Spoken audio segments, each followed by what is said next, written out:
کسی نے نہیں کیا. بھائی کہاں سے شروع ہوا؟ تو یاد رکھیے یہ عید میلاد النبی یا رسول اللہ کی پیدائش منانا، اس کے تعلق سے اقوال، 2-4 اقوال. اس میں سے ایک مشہور معروف قول یہ ہے کہ کم بیش 4 صدی ہجری 350 ہجری کے بعد یا 362 ہجری میں فاطمی خلیفاؤں نے اس کو شروع کیا ہجری میں. تو گویا 622 سال ملا لے تو سن عیسوی تقریباً 1100 سن عیسوی کے اندر پہلی بار فاطمی خلیفہ جو کہ شیعہ تھے، یاد رکھیے مصر میں ان کی حکومت تھی، انہوں نے پہلی بار رسول اللہ کی میلاد پر چھٹی کا اعلان کیا.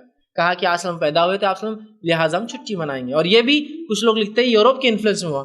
کچھ لوگوں نے یہ کہا کہ جب عثمانی خلافت جو ہے یورپ میں گئی، انہوں نے دیکھا کہ وہ کرسمس مناتے ہیں بڑے دھوم دھام سے اپنے نبی کا، تو کہا ہمارا نبی تو افضل ہے ان سے، تو لہٰذا ہم بھی جو ہے برتھ ڈے منائیں گے، میلاد منائیں گے.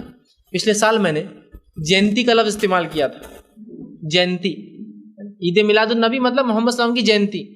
اتنے گالیاں دی میرے کو نیٹ کے اوپر کہ گالیاں پڑھنے کو بھی آپ کو شرم آئیں گی، کیونکہ اب کمنٹس آتے رہتے ہیں تو میں دیکھتا رہتا ہوں. خیر کوئی بات نہیں، میں کہتا ہوں بیچاروں کو سمجھ نہیں، دیکھا ہو سکتا ہے کل سمجھ میں آئے، تو ظاہر سی بات ہے وہ معصوم ہے تو ان کی گالی کا جواب تو ہم کو دینا نہیں. خوب گالیاں دی. اب پیپر تو آج صبح سے بھرے ہوئے ہیں کہ یہ دن جو ہے، مراٹھی پیپر دیکھیے اٹھا کر، خود ہمارے بھائیوں نے لکھا ہوا لیکھ، غیر مسلم نے لکھا کہ یہ دن جیسا کہ بدھ جینتی فلاں ہوتی ہے اسی طرح مسلمانوں کی یہ جو ہے محمد صاحب کی جینتی ہے. میں نے کہا مجھے کیوں گالیاں دی، اب ان کو بھی گالیاں دو جا کر سب کو. اب مان لیا آپ نے جینتی، تو میں نے صحیح کہا تھا یہ جینتی ہے بھائی، آپ جو منا رہے جینتی ہے. نہیں آپ نے تو رسول اللہ کو ان کے ساتھ ملا دیا. میں نے نہیں ملایا، تم نے ملایا. میں تو بول رہا ہوں صرف، میں نے کہاں ملایا، میں کہاں کہہ رہا ہوں کہ رسول اللہ کی جینتی اور میں مناؤں گا، میں تو کچھ نہیں کر رہا ہوں. آپ نے جینتیاں منا کر وہی حرکت کی نا. ایک جینتی ہوتی ہے جس میں اودے فرارے، اودے جھنڈے، اودے فلاں ہوتے، ایک جینتی جس میں لال جھنڈے، لال فرارے، لال کپڑے ہوتے، ایک جینتی جس میں ہرا ہے. فرق کیا ہے؟ سیم ہے نا، وہی گلال، وہی کلر، وہی پٹاخے، وہی تماشا، صرف اتنا ہماری جینتی میں اونٹ رہتا آگے. چھوٹے موٹے لوگ پیدل چلتے، گاڑیوں پہ چلتے. بڑی قوم ہے تو بڑا کچھ تو پہچان الگ ہوگی نا. ہاتھی رہتے ہمارے جینتیوں میں نا، پتہ نہیں ایک بار ہاتھی بھی لائے تھے کسی نے جلوس میں. میں نے کہا میں نے کیا غلط بولا میرے بھائی؟ سب دنیا میں جینتی ہوتی ہے.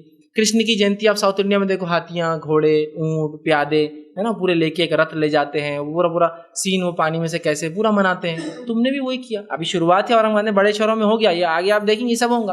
تو بہت برا لگا لوگوں کو. میں نے کہا میں نے کیا برا کہا؟ تم نے اپنے نبی کو نیچے گرایا، میں نے نہیں. تم نے لے آ کے ان کی صفوں میں کھڑا کر دیا، میں نے نہیں کھڑا کیا. میں تو ممتاز الگ رکھتا ہوں اپنے آپ کو اور اپنے نبی کو، کہ ویسا نہیں ہے. اس کا وہ اتنا عام آدمی نہیں کہ آپ اس کی جینتی اور فلاں منائیں. اس کا پیغام اصل تھا، اس کی پیدائش اصل نہیں تھی. تو ہمارے لیے محمد بن عبداللہ اصل نہیں تھے، محمد رسول اللہ تھے. یہ ہے صلی اللہ علیہ وسلم، یہ اصل تھا ہمارے لیے. تو آپ کی پیدائش معنی نہیں رکھتی، آپ کا پیغام معنی رکھتا ہے. یقیناً پیدائش کی خوشی مجھے بھی ہے، اور وہ خوشی ہر مومن کو ہوتی ہے، لیکن وہ خوشی کا طریقہ شریعت کے مطابق جیسے صحابہ نے کیا، کوئی اظہار نہیں، کچھ نہیں، بس نبی اللہ نے دیا تھا، بس اس کی خوشی دل میں سب کو ہے اور ہونا چاہیے.